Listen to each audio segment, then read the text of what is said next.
ជួបខ្ញុំម្ដងទៀតនេះរបៀបផ្លុំសក់ត្រង់ចែកសក់ជា3ចំណែក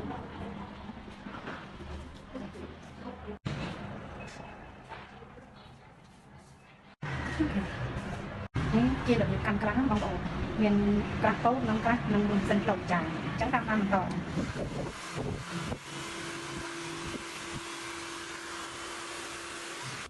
សួស្តីបងប្អូនទាំងអស់គ្នាតោះចូលមកកាន់មេរៀនរបៀបផ្លុំសក់ត្រង់បន្តទៀតចាសម្រាប់មេរៀននេះគឺជាមេរៀនដែលភាគច្រើនយើងអត់បានគិតទេយើងអត់រៀនណាដោយសារតែយើងអាងមានម៉ាស៊ីនគៀបអញ្ចឹងអ្នកគ្រូលើកទាំងអស់មកតែម្ដងវាជាគ្រឹះឲ្យអ្នកទាំងអស់គ្នាត្រូវយល់អំពីរបៀបកាន់ម៉ាស៊ីនផ្លុំអមជាមួយនឹងក្រាស់ Snow Pot ក៏ដូចជាជាមួយនឹងក្រាស់អមធ្វើដូចម្ដេចដើម្បីយើងផ្លុំសក់ឲ្យសក់នឹងត្រង់ដែរមិនចាំបាច់ប្រើម៉ាស៊ីនគៀបចាអញ្ចឹងរបៀបផ្លុំរបស់យើងគឺយើងធ្វើបែបនេះបងប្អូនអរគ្នាគឺយើងប្រើជាមួយនឹងក្រាស់ Snow Pot របស់យើងដើម្បីសិតទាញសក់ឲ្យវាត្រង់ល្អដៃរបស់យើងជួយអញ្ចឹងបើអាចយើងប្រើជាមួយនឹងក្រាស់របស់យើងដែលយើងត្រូសក់ហ្នឹងយកមកអឹបចាផ្លុំមេដៃរបស់យើងហ្នឹងយើងកដោបសក់មកដៃក្រាស់យើងហ្នឹង together ជាមួយនឹងក្រាស់ Snow Pot មកចាបែបនេះណាយើងផ្លុំពីលើចុះមកក្រោមចាផ្លុំខាងលើចុះមកក្រោមហើយការផ្លុំនេះអ្នកគ្រូបានបរៀននៅក្នុងមេរៀនមុនគឺកុំផ្លុំតិចភៀវកុំផ្លុំឲ្យក្តៅស្បែកក្បាលភៀវកុំបាញ់ខ្យល់នឹងឲ្យក្តៅមុខភៀវចាឲ្យទាញល្មមមកគឺយើងធ្វើការផ្លុំគឺយើង focus ទៅលើការផ្លុំសក់ពលាឲ្យត្រង់ទាញសក់ឲ្យត្រង់ឲ្យសក់រៀបរយចាផ្លុំយឺតមកយកក្រាស់យើងអបមកជាមួយផ្លុំបញ្ចុះបែបនេះដើម្បីឲ្យសក់នឹងវាត្រង់ល្អដោយមិនចាំបាច់ប្រើម៉ាស៊ីនគៀបសម្រាប់បងប្អូនខ្លះដែលគាត់ស្ប៉ាសក់ឬក៏កក់សក់ហើយគាត់អត់ចង់គៀបសក់ខ្លាចសក់គាត់ឆាប់ខូចអញ្ចឹងគឺគាត់ឲ្យផ្លុំបែបនេះចា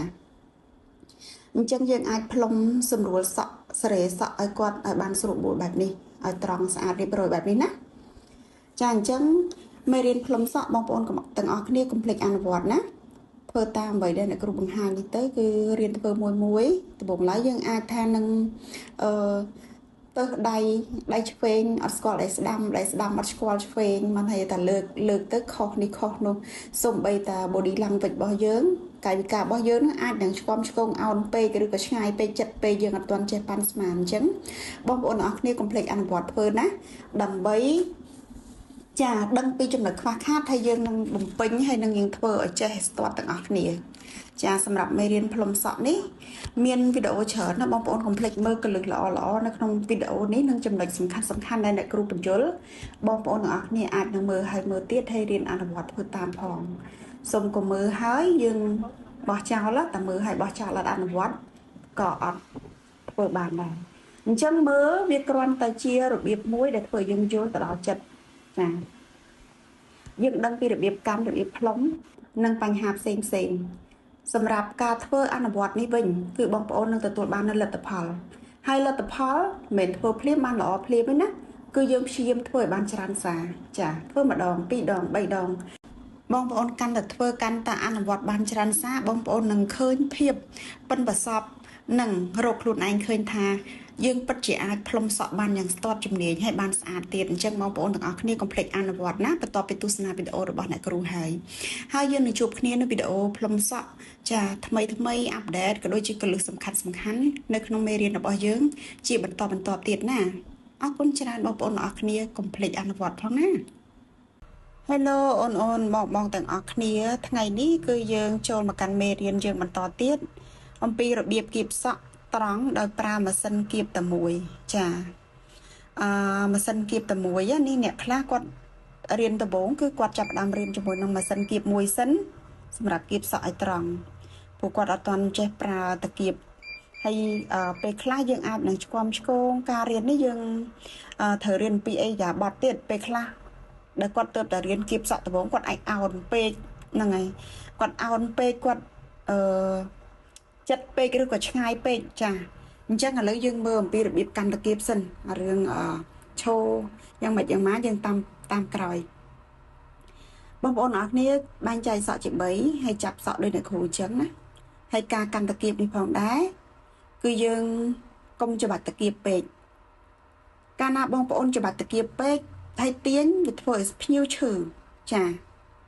អញ្ចឹងគឺចាប់សក់ដោយអ្នកគ្រូអញ្ចឹងមកហើយការបួងសោកអាតាគៀបនេះតាគៀបក្រហមចាប់លើសក់នេះហាមរុកទៅក្បាលភ្ញៀវខ្លាំងបណ្ដាលឲ្យគាត់ឈឺកន្លែងនេះយើងត្រូវបធូរដៃតិចមក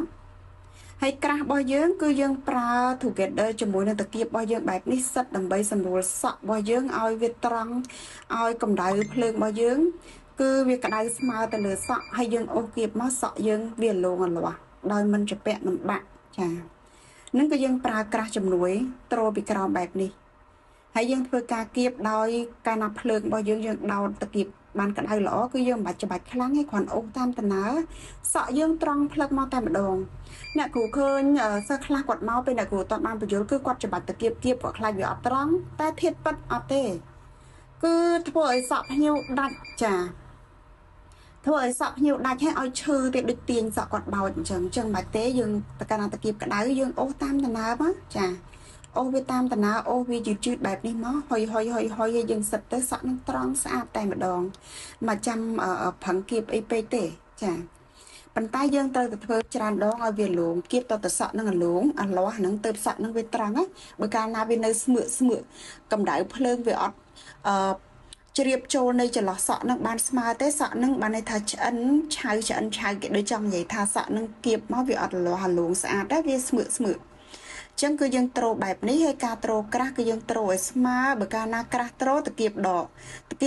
ក្រាស់ដកតាគៀបជាប់ជាមួយនឹងសក់គឺយើងធ្វើដូចនេះកុំឲ្យសក់នឹងវាធ្លាក់ហុយមកក្រោមកាលណាសោកតាគៀបទៀតវាបាក់សក់ចាអញ្ចឹងបងប្អូនធ្វើបែបនេះត្រូវាបែបនេះណាសម្រាប់សក់មុខបងប្អូនលើកគៀបវាដោយលើកសក់ឲ្យផុតកុំឲ្យចាប់ចំតិចរបស់គាត់ហើយកន្លែងហ្នឹងចំហៀងគឺត្រូវប្រយ័ត្នចាកុំឲ្យចាប់គៀបតាំងតិចភ្ញៀវហ្នឹងហើយយើងត្រូវមានការប៉ាន់ស្មានទំហំនៃសក់ក្បាលដែលយើងចាប់ហើយនឹងចម្ងាយនៃសក់ធ្វើម៉េចកុំឲ្យបុកត្រូវក្បាលគាត់កុំឲ្យចាប់ត្រូវតិចហ្នឹងហើយការគៀបនេះផងដែរយើងត្រូវគៀបហ្នឹងយើងមើលពេលយើងគៀបអលាស់ស្អាតដូចហើយយើងត្រូវមើលអមទាំងអស់នៃសក់ថាសក់នេះគួរគៀបក្តោបឬមើលគៀបត្រឹមត្រង់អានេះគាត់ចង់បានត្រង់គាត់អត់យកក្តោបគឺយើងធ្វើបែបហ្នឹងទៅចាអញ្ចឹងសម្រាប់គៀបសក់មេរៀនគៀបសក់ជាមួយនឹងតាគៀបដែលយើងប្រើតែមួយគឺបងប្អូនទាំងអស់គ្នាមើលវីដេអូហើយកុំភ្លេចអនុវត្តគៀបណាគៀបដូចអ្នកគ្រូចាប់អញ្ចឹងចាគៀបវាមកតាមដំណើរមកដើម្បីឲ្យសក់នឹងត្រង់ស្អាតហើយកុំឲ្យធ្លាក់អញញ៉ៃគឺយើងគៀបដោយប្រើតាគៀបមួយបែបនេះចា៎សូមចុច Subscribe និងចុចសញ្ញារូបកណ្ដឹងដើម្បីទទួលបានវីដេអូថ្មីពី TV Salon ជារៀងរាល់ថ្ងៃ Hello បងអូនទាំងអស់គ្នាសួស្តីការចូលមកកាន់វីដេអូមេរៀនផ្នែកសក់ហើយសម្រាប់មេរៀនថ្ងៃនេះគឺយើងរៀនអំពីរបៀបគៀបសក់ត្រង់ដោយប្រើម៉ាស៊ីនគៀប2ចឹងជាដំបូងឡើយបងប្អូនទាំងអស់គ្នាត្រូវបែងចែកសក់ជា3ចំណែកផ្នែកខាងមុខយើងចាប់ជា2សងខាងផ្នែកខាងក្រោយយើងចាប់មកខាងចឹងមកណាចាសិតវារៀបរយហើយយើងគួយសក់ធ្វើដូចម្ដេចកុំឲ្យភ្ញៀវឈឺនៅពេលដែលយើងសោកជាមួយនឹងតាគៀបបួងឡើងអញ្ចឹងការប្រើម៉ាស៊ីនគៀប2នេះគឺសំខាន់ខ្លាំងណាស់បងប្អូនត្រូវចេះប្រើតាគៀបចាពិសេសវាអាចជួយបងប្អូននៅពេលអ៊ុតសក់ត្រង់ធ្វើឲ្យសក់នឹងឆាប់ត្រង់ហើយលឿនហើយបើគៀបសក់ឲ្យភ្ញៀវកាលណាយើងចេះប្រើម៉ាស៊ីន2យើងក៏គៀបឆាប់ហើយដែរឧទាហរណ៍ថាយើងប្រើម៉ាស៊ីន1យើងគៀបកន្លះម៉ោងយើងប្រើម៉ាស៊ីន2យើងគៀបតែត្រឹម20នាទីឬក៏15នាទីហើយដូចគ្នាចាអញ្ចឹងវាចំណេញពេលហើយណាមួយយើងប្រើម៉ាស៊ីនគៀប2វាធ្វើឲ្យសក់នឹងក្តៅបានស្មើគ្នាហ្នឹងហើយកម្ដៅយើងចេះតិចនិចនៃការប្រើគឺធ្វើឲ្យសក់នឹងឆាប់ត្រង់បានលឿនអលាស់អលងកម្ដៅពេញហ្នឹងហើយសម្រាប់សក់អ៊ុតសក់សពងសក់ដើមធំអីហ្នឹងគឺគៀបម៉ាស៊ីន2បានរៀបតែគៀបម៉ាស៊ីន1គឺច្បឹសនៅហ្នឹងហើយដាក់ទៅឡងមកវិញណាចាអញ្ចឹងរបៀបប្រើម៉ាស៊ីន2បងប្អូនទាំងអស់គ្នាត្រូវចេះប៉ាន់ស្មានសក់ជាពិសេសគឺយើងសិតសក់ឲ្យស្អាតកុំឲ្យសក់នឹងចាពាក់កុំឲ្យសក់នឹងសើមខ្លាំងពេកហើយយើងចាប់សក់ដោយប្រើម្រាមដៃកដាលយើងសោកសក់ហើយយើងសោកតាគៀបទាំងពីរហ្នឹងឆ្លាស់ទៅឆ្លាស់មកគៀបអូសឲ្យស្មើបងប្អូនគៀបលើសក់កុំឈប់ត្រឹងតែឈប់កម្ដៅភ្លើងនេះវាក្តៅខ្លាំងវាបុកទៅលើសក់វាអាចខ្លោចសក់ដុំចាអញ្ចឹងគឺយើងអូសឲ្យស្មើតាំងពីគល់ដល់ចុងតម្លាក់សក់តាមស្រទាប់ល្មមដែលយើងអាចគៀបបានបែបនេះណាចាហើយយើងគៀបឲ្យស្មើដៃគឺយើងប្រើតាគៀប2ដោយកុំតម្លាក់ចុងសក់ មួយតុបសក់មួយតម្លាក់មួយទៀតចាប់មួយទៀតតម្លាក់អញ្ចឹងធ្វើឲ្យសក់របស់យើងមកប្រទះគឺអត់ធ្លាក់តែតាយទេគឺមកស្រប together តែម្ដងចាសម្រាប់មេរៀនគៀបសក់តគៀបមុខពីរបងប្អូនទាំងអស់គ្នាបន្ទាប់ពីទស្សនាវីដេអូនេះហើយកុំភ្លេចអនុវត្តនិងរៀនធ្វើតាមណាធ្វើឲ្យទៅជាទម្លាប់ចាអញ្ចឹងកុំភ្លេចទស្សនាហើយបងប្អូនទាំងអស់គ្នាកុំភ្លេចអនុវត្តណាធ្វើដោយអ្នកគ្រូប្រកបប្រាប់អញ្ចឹងគឺយើងរៀនគៀបតគៀបពីរជាដំបូងឡើយបងប្អូនអាចថាទើសតេងឬក៏វាចពាក់ឬក៏វាពិបាកឬក៏វាមើលទៅឆ្គាំឆ្គងអីចឹងកុំបារម្ភយើងអនុវត្តធ្វើលើកទី1លើកទី2លើកទី3យើងធ្វើយូរយើងត្រឡប់ហើយអ្នកចេះប្រើតគៀបពីរគឺបកមកប្រើមួយវិញអត់ទាន់ចិត្តទេបងប្អូនគឺអត់ចង់ប្រើហ្មងអ្នកដែលធ្លាប់ពីប្រើពីហើយគឺដឹងតែប្រើពីទៀតហើយព្រោះវាលឿនវាលះហាវាជួយការងារបានច្រើនអញ្ចឹងទស្សនាវីដេអូហើយកុំភ្លេចរៀនធ្វើអំពីមេរៀនគៀបសក់ដោយប្រើតគៀបពីរទាំងអស់គ្នាណាសូមចុច Subscribe និងចុចសញ្ញារូបកណ្ដឹងដើម្បីទទួលបានវីដេអូថ្មីពី TV Salon ជារៀងរាល់ថ្ងៃ